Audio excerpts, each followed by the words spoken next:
Caught red-handed, cops captured the woman who snatched a newborn from the university hospital. Good evening, and thanks for joining us for Primetime News.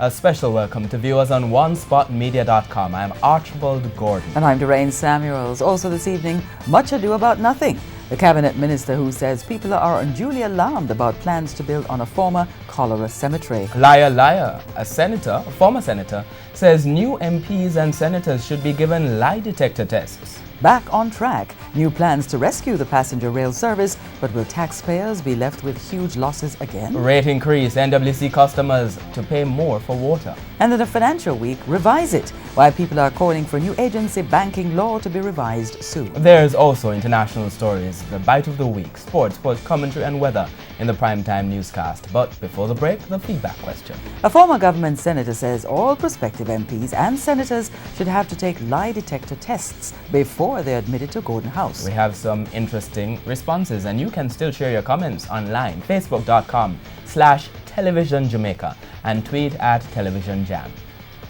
Stay with us. Primetime News returns after this break.